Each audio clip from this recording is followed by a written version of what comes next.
है।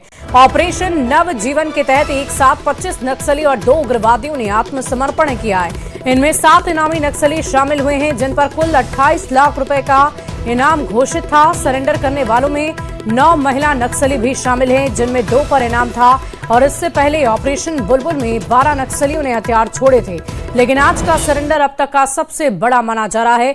पुलिस मुख्यालय में हुए इस सरेंडर के दौरान डीजीपी तदाशा मिश्रा समेत कई बड़े अधिकारी मौके पर मौजूद रहे।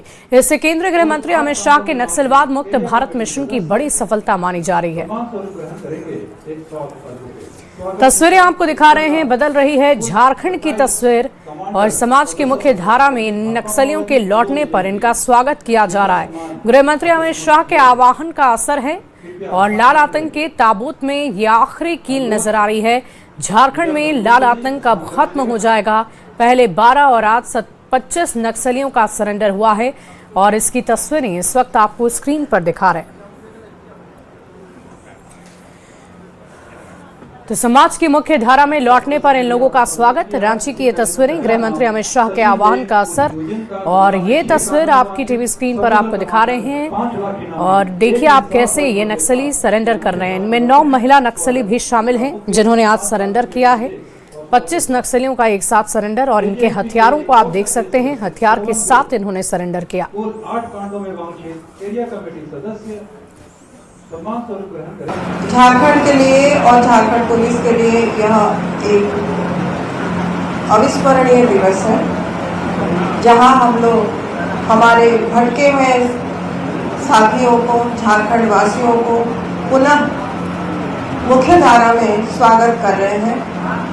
आज स्वागत का दिन है, हर्ष का दिन है, एवं इसके साथ साथ जो बलिदान, जो अथक प्रयास एवं जो त्याग इसके पीछे रहा है, उसे भी याद करने का दिवस है। और चलिए अब आपको एक बार दिखा देते हैं कि सरेंडर करने वाले इन नक्सलियों पर कितने कितने केस दर्ज है और कितने हथियार के साथ उन्होंने सरेंडर किया है, उन पर कितना इनाम था, ये भी आपको बता देते हैं। देखिए, सागिन आंगरिया उर्फ दोकोल 5 लाख के इनामी नक्सली थे। 123 मामले उन पर दर्ज थे। मुठभेड़ में घायल होने के बाद सरेंडर कर दिया। गादी मुंडा उर्फ गुलशन 5 लाख का इनाम इनके ऊपर भी था। 48 केस में वांटेड थे और एक इंसास राइफल के साथ सरेंडर किया है। नागेंद्र मुंडा उर्फ प्रभात मुंडा 5 लाख का इनाम, 38 केस में वांटेड थे, एक एसएलआर के साथ सरेंडर किया है। रेखा मुंडा उर्फ जयंती 5 लाख का इनाम, 18 केस में वांटेड, एक वॉकी टॉकी के साथ सरेंडर हुआ है। सुलेमान हांसदा 5 लाख का इनाम। और ये तस्वीरें आपको दिखा रहे हैं। करण उर्फ डांगुर 25 केस में वांटेड। बासुमती जेराई 14 केस में वांटेड, 303 बोर की राइफल सरेंडर की है। दर्शन उर्फ बिंज हांसदा कुल 14 केस में वांटेड। बैजनाथ मुंडा 4 केस में वांटेड, एक एसएलआर राइफल के साथ सरेंडर किया गया है। तो देखिए, हम आपको तस्वीरें दिखा रहे थे कि कैसे अब तक किन किन लोगों को सरेंडर कैसे किन किन नक्सलियों ने किया है, कितने इनाम के साथ उन्हें रखा गया था। 123 केस दर्ज थे। सबसे पहले अगर हम बात करें सागिन आंगरिया की, तो इसके अलावा गादी मुंडा उर्फ गुलशन पर 5 लाख का इनाम था। 48 केस में वांटेड थे, एक इंसास राइफल के साथ सरेंडर किया। नागेंद्र मुंडा उर्फ प्रभात मुंडा 5 लाख का इनाम, 38 केस में वांटेड, एक एसएलआर के साथ सरेंडर किया। रेखा मुंडा उर्फ जयंती 5 लाख का इनाम, 18 केस में वांटेड थे। सुलेमान हांसदा, मुनीराम मुंडा 3 केस में वांटेड, एक वॉकी टॉकी के साथ सरेंडर। अनीशा कोड़ा 8 केस में वांटेड, एक एसएलआर के साथ सरेंडर। सपना उर्फ सुरू 6 केस में वांटेड, एक वॉकी टॉकी के साथ सरेंडर। तो 25 नक्सली की लिस्ट है ये, जिसे हम आपकी टीवी स्क्रीन पर दिखा रहे हैं। सुसारी उर्फ दशमा 2 केस में वांटेड। बिरसा कोड़ा 21 केस में वांटेड, एक एसएलआर के साथ सरेंडर किया है। तो ये पूरी लिस्ट हम आपको दिखा रहे थे 25 नक्सलियों की, जिनमें 9 ऐसी नक्सली हैं जो महिला हैं। बाकी अन्य नक्सलियों ने भी सरेंडर कर दिया है और ये एक बड़ी पहल मानी जा रही है।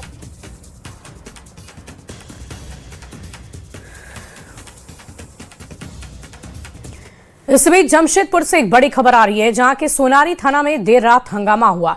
मामले से विवाद को लेकर हंगामा हुआ है। 2 पक्ष थाने पहुंच गए। इसी दौरान दोनों पक्षों के बीच जमकर मारपीट शुरू हुई। थाने के अंदर दोनों पक्ष एक दूसरे पर हमला करने लग गए, जिससे पूरे थाना परिसर में अफरा तफरी का माहौल हो गया।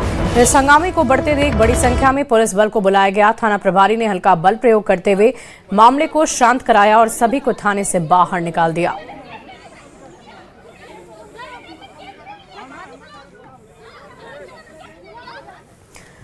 खबर धनबाद से है, जहां डॉक्टर्स ने आज मेडिकल प्रोटेक्शन एक्ट लागू करने की अपील की है। उपचार के समय मरीज की मौत हो जाने पर अस्पताल में तोड़फोड़ और हिंसक झड़प की घटनाओं से डॉक्टर डरे सहमे हैं। गंभीर मरीज को अस्पताल में भर्ती करने से उन्हें डर लगता है। डॉक्टर्स का कहना है कि चिकित्सकों को सम्मान और सुरक्षा दी जाए।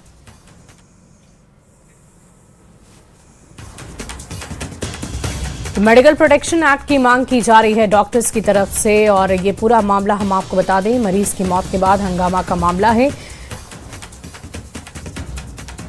पार्टी को पता चला हमारा पेशेंट का कंडीशन क्रिटिकल है, प्रॉब्लम नहीं होना चाहिए, because they also know the patient is critical.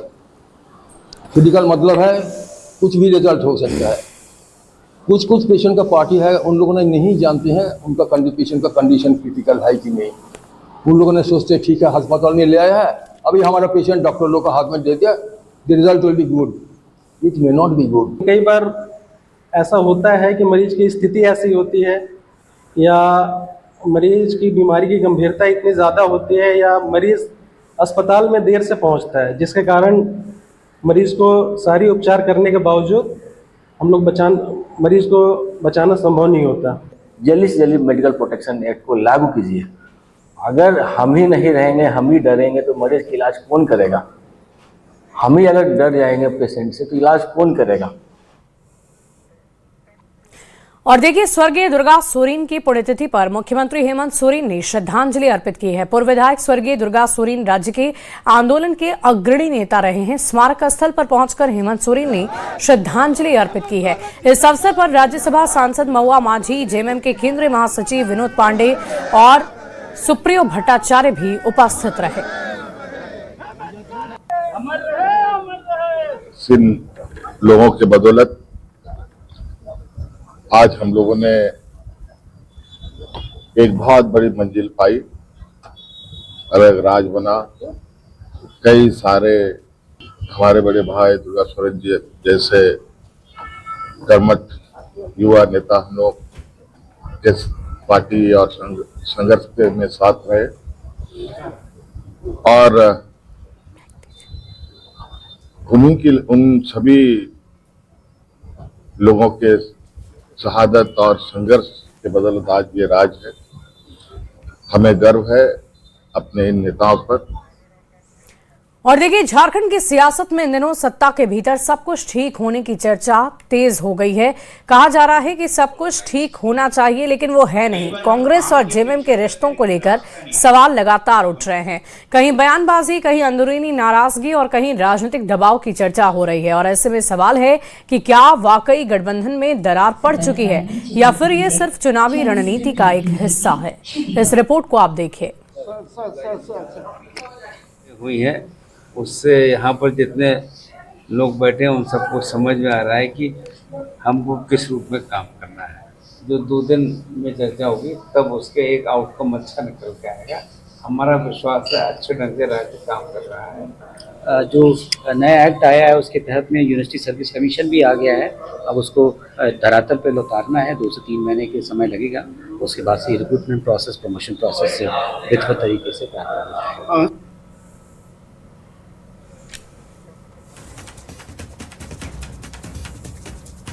बातों में एक आह्वान तो आया कि अगर नदी करीब है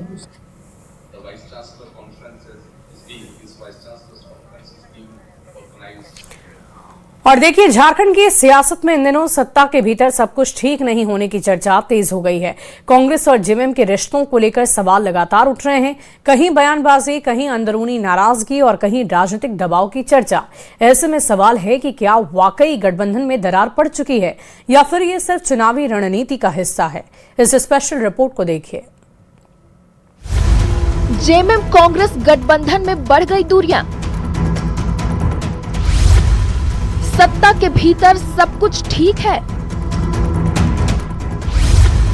गठबंधन सिर्फ सत्ता बचाने तक सीमित। ठीक है का सिर्फ दिखावा हो रहा है।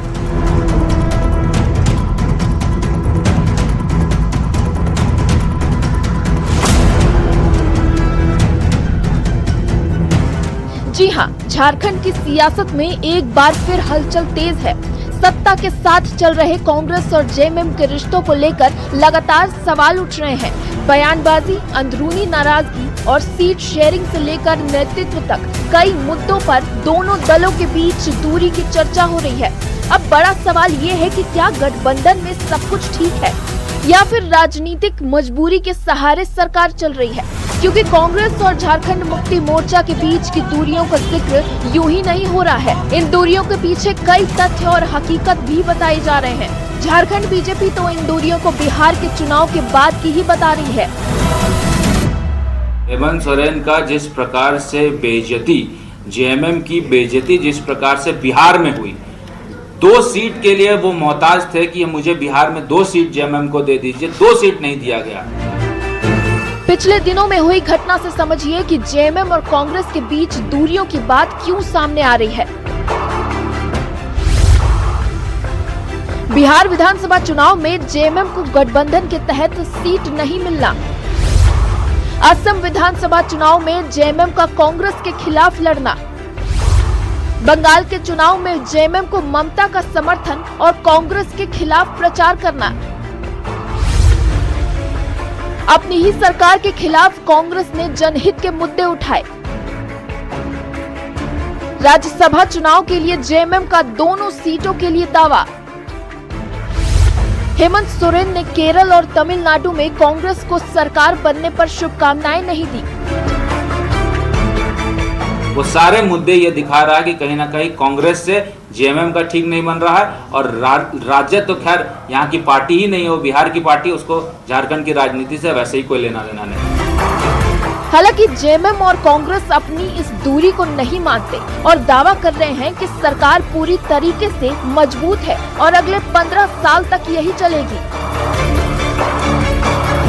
कोई बात नहीं है, पूरा जो हमारा इंडिया गठबंधन है और इंडिया गठबंधन के नेतृत्व में जो यहाँ सरकार माननीय मुख्यमंत्री जी के नेतृत्व में, झारखंड मुक्ति मोर्चा के नेतृत्व में जो सरकार यहाँ चल रही है, वो सरकार पूरी तरह से मजबूती से चल रही है। और जितने भी कार्यक्रम होते हैं सरकार के कार्यक्रम आप देखते होंगे कि सभी को चाहे कांग्रेस हो या हमारे सहयोगी आरजेडी हो, सभी को उचित सम्मान दिया जाता है। हमें लगता है कि अंदर खाने में सब ठीक ठाक है। कांग्रेस और जेएमएम का इस राज्य में गठबंधन मजबूत है, दोनों पार्टियां मिलकर के सरकार चला रही है। हेमंत जी के नेतृत्व में सरकार चल रही है, बेहतर काम कर रहा है और हमें लगता है कि आगे भी यह गठबंधन मजबूत रहे। ये सिर्फ अटकलें हैं या आने वाले समय की बड़ी राजनीतिक पटकथा, ये तो वक्त ही बताएगा। फिलहाल निगाहें कांग्रेस और जेएमएम दोनों के अगले कदम पर टिकी हैं। राजनीति में राजनेताओं के हर गतिविधियों पर सवाल किया जाता है, कई सवाल भी निकाले जाते हैं, और उसी का ये तर्क है कि पिछले कुछ दिनों से झारखंड मुक्ति मोर्चा और कांग्रेस के बीच बढ़ रही दूरियों पर भी अब सवाल होने लग गए हैं। कैमरा पर्सन प्रभाकर के साथ गौरव झा, न्यूज़ 18 रांची। और देखिए, जामताड़ा जिले के फतेहपुर प्रखंड की सड़क की स्थिति काफी जर्जर हो गई है। ये सड़क खैरबनी से चकुंदा जाती है। सड़क पर जगह जगह पत्थर निकल आए हैं, जिससे इस सड़क से निकलना खतरे से खाली नहीं है। आए दिन छोटी छोटी दुर्घटनाएं होती रहती है। बरसात के दिनों में सड़क कीचड़ में तब्दील हो जाती है। महिला, बच्चे और बुजुर्गों का इस सड़क से निकलना तक दूभर हो गया है। खराब सड़क की वजह से गाँव में एम्बुलेंस भी नहीं जा पाती है। लोग को वहाँ 5 किलोमीटर घूमना पड़ रहा है। ऐसे स्थिति है ये रोड का, इसीलिए यहाँ 1-1.5 किलोमीटर है, लेकिन 5 किलोमीटर घूमना पड़ रहा है। रोड बना देंगे, रविंद्र जो अध्यक्ष है, अभी तक तो रोड नहीं हुआ। एम्बुलेंस को भी बुलाते हैं तो आता नहीं है ऐसी स्थिति में। और देखिए, प्रदेश में गर्मी का सितम जारी है। राज्य के 6 जिलों का तापमान 40 के पार है। गढ़वा जिला सबसे ज्यादा उबल रहा है। सुबह से ही तेज धूप और उमस से लोग परेशान हो गए। अब राज्य के लोगों को गर्मी से थोड़ी राहत मिलने वाली है। आज झारखंड के 9 जिलों में आंधी बारिश के अनुमान जताए जा रहे हैं। दुमका, पाकुड़, देवघर, जामताड़ा, धनबाद, गिरिडीह, बोकारो में ऑरेंज अलर्ट जारी हुआ है। के 6 जिले भीषण गर्मी से त्रस्त हैं। खासतौर से बात की जाए तो 6 जिलों का तापमान जो है वो 40 डिग्री के पार चला गया है। वहीं आने वाले दिनों में भी इससे राहत मिलती हुई नज़र नहीं आ रही है।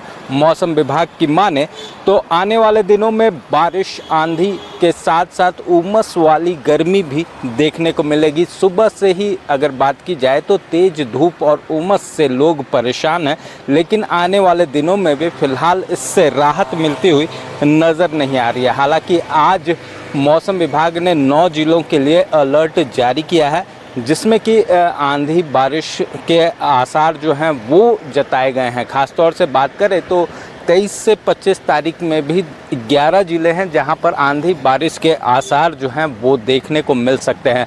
घर से निकलते समय जो है वो चेहरा और जो सिर है उसे ढक कर निकले, ताकि लू सहित जो गर्मी की तपिश है उससे लोगों का बचाव हो सके।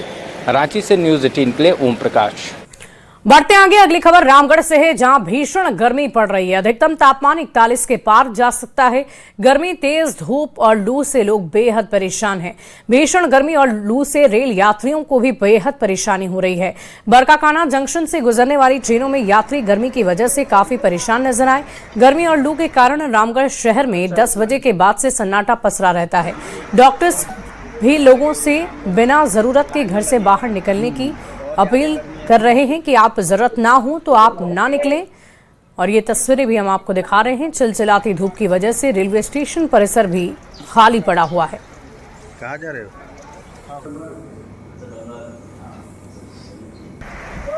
रही है, पारा 41 डिग्री को पार कर रहा है। और इस वक्त मैं रामगढ़ जिले के बरकाकाना रेलवे जंक्शन को देख सकते हैं। यहाँ पर रांची चौपन एक्सप्रेस अभी रांची से आकर के डाल्टनगंज गढ़वा की ओर जा रही, चौपन की ओर जा रही है। यहाँ पर यात्री काफी परेशान है। देख सकते हैं यहाँ पर जो पानी के लिए यात्रियों की लंबी भीड़ लगी हुई है, क्योंकि गर्मी इस कदर बढ़ी हुई है कि लोग परेशान है। यहाँ कुछ लोग, क्या नाम आपका है? जी राहुल कुमार सिंह। कहाँ जा रहे हो? जी डाल्टनगंज। गर्मी बहुत ज्यादा गर्मी है। कितना लीटर पानी लिए? ये तो 2 लीटर है सर। 2 लीटर? जी। इतना में काम हो जाएगा? इतना में नहीं होगा, लेकिन और लेना होगा। और लेना पड़ेगा। जी जी। तो कुछ यहाँ पर देख सकते हैं, कुछ और लोग हैं जिससे बात करेंगे। कहाँ जा रहे हो? क्या नाम है? कुणाल। क्या गर्मी तो बहुत ज्यादा है, 41 डिग्री है। कहाँ जा रहे हो? अभी तो नगर जा रहे हैं। नगर उठा रही, पलामू, गढ़वा जी? हाँ हाँ। तो पानी ले लिए पूरा? आप कहाँ जा रहे बाबा? हम गढ़वा रोड जाएंगे। क्या नाम आपका है? ललन प्रसाद पांडे, खैरा विकास मंच के अध्यक्ष हैं। कितना पानी लिया? 5 रुपया। 5 लीटर? नहीं, 5 रुपया में 1 लीटर। 1 लीटर? हाँ हाँ। तो पानी, इतना पानी में काम चल जाएगा? नहीं, काम तो नहीं चलेगा, लेकिन राहत कुछ मिलेगी। राहत मिल जाएगी? हाँ, मिलेगी राहत। तो देख सकते हैं लगातार लोग यहाँ पर पानी खरीदने के लिए पहुंच रहे, क्योंकि गर्मी इतना ज्यादा है कि लोग यहाँ पर पानी ले रहे। क्योंकि गर्मी से बचाव को लेकर के चिकित्सकों ने यहाँ पर लोगों से ज्यादा मात्रा में पानी पीने के लिए, पेय पदार्थ पीने के लिए यहाँ पर सलाह दी है। क्योंकि लू भी चल रहा है और भीषण गर्मी है। ऐसे में लू और गर्मी से बचने के लिए पेय पदार्थ और पानी लगातार पीते रहना भी जरूरी है। जावेद खान, न्यूज़ 18 रामगढ़। अगली खबर सिमडेगा से आ रही है, जहां कृषि विभाग की तरफ से जिला स्तरीय खरीफ कार्यशाला का आयोजन किया गया, जिसका उद्घाटन डीसी कंचन सिंह ने दीप प्रज्वलित कर किया है। इसके बाद इस कार्यशाला में खरीफ 2026 में सामान्य से कम वर्षा की संभावना के मद्देनजर आकस्मिक फसल योजना पर चर्चा हुई है। किसानों को कम अवधि वाले फसल प्रभेद चुनने, मड़ुआ, दलहनी फसल और इंटरक्रॉपिंग के बारे में बताया गया। किसानों को रासायनिक उर्वरकों के संतुलित उपयोग के संबंध में जागरूक करने की बात कही गई। जो सूखे की संभावना है उसको ध्यान में रखते हुए किसानों को जागरूक करने के लिए और उनको खेती के सही तरीकों का चयन करने के लिए, सही बीजों का चयन करने के लिए जागरूक करना और उनको एम्पावर करने के लिए आज यहाँ पे जिला स्तरीय खरीफ कार्यशाला का आयोजन किया गया। और देखिए, पाकुड़ में शादी की खुशियां छोड़कर गांव में मातम में शामिल नहीं होना एक परिवार को भारी पड़ रहा है। गांव में पंचायत हुई, जिसके बाद परिवार का बिटलाहा यानी सामाजिक बहिष्कार कर दिया गया है। पीड़ित परिवार ने पुलिस प्रशासन से इंसाफ की गुहार लगाई है। इस मामले में जमीन विवाद का नया एंगल भी सामने आ रहा है। क्या है ये पूरा मामला और क्यों हो रहा है ये सब कुछ, इस रिपोर्ट के जरिए देखिए।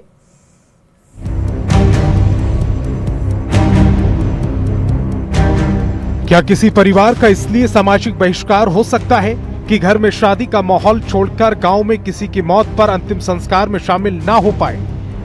लेकिन ये सच है, पाकुड़ के सुंदर पहाड़ी में फैली खामोशी, घरों के बंद दरवाजे और अपनी फरियाद लेकर प्रशासन के पास पहुंचे लोग इसकी पुष्टि कर रहे हैं। सुंदर पहाड़ी गांव में आदिवासी परिवार का बिटलाहा किया गया। गांव के पंचायत के फरमान पर परिवार का हुक्का पानी बंद कर दिया गया, काम करने से रोक दिया गया और 2 लाख का जुर्माना भी लगा दिया गया। हम लोग बिजी थे, एक आदमी गांव में मर गया था, हम लोग को जानकारी भी नहीं था, इस जानकारी के भी नहीं दिया इन लोग और फाइन कर रहा है। मामला था जमीन का, थोड़ा मामला था, इसके लिए उस तरफ खींचता है उन लोग। आपको बताते हैं ये पूरा मामला क्या है। 12 मई को चुड़का टुडू के बेटे की शादी थी। पूरा परिवार शादी की तैयारियों में व्यस्त था। इस दौरान गांव के एक व्यक्ति की मौत हो गई, जिसका अंतिम संस्कार 13 मई को कर दिया गया। परिवार पर आरोप है कि उसने अंतिम संस्कार में शामिल होने की अनदेखी की। 16 और 17 मई को गांव में पंचायत बुलाई गई, जिसमें चुड़का टुडू से जुड़े 15 परिवारों का सामाजिक बहिष्कार का फरमान जारी कर दिया गया। 2 लाख का जुर्माना भी लगाया गया और 40 बीघा जमीन पर कब्जे की धमकी दी गई। पूरे मामले पर अब दूसरा पक्ष भी सामने आया। गांव के मुखिया ने सामाजिक बहिष्कार के फरमान से इनकार करते हुए जमीन विवाद का मामला बताया, साथ ही समझौते की भी बात कही। सरासर झूठा आरोप है, ये नहीं है। का जमीन विवाद था, उसी जगह में सब है, ये गलत है। बहिष्कार जो बोल रहे हैं सरासर गलत आरोप लगाया प्रधान पर। प्रशासन से शिकायत के बाद पुलिस की टीम अलर्ट मोड में है। एसपी ने पूरे मामले की जांच के लिए स्पेशल टीम का गठन किया और जांच के बाद कानूनी कार्रवाई की बात कही। लेकिन इस बार जमीन विवाद का एंगल पूरे मामले को नया मोड़ दे रहा है। अब जांच के बाद क्या कुछ सच्चाई सामने आती है, इस पर सबकी नजर टिकी है। न्यूज़ 18 के लिए पाकुड़ से नीतीश कुमार की रिपोर्ट। और देखिए, रामगढ़ में आज बरकाकाना जंक्शन पर मॉक ड्रिल हुई है। ट्रेन दुर्घटना या डीरेल होने पर हादसों से निपटने के लिए रेलवे विभाग ने मॉक ड्रिल किया।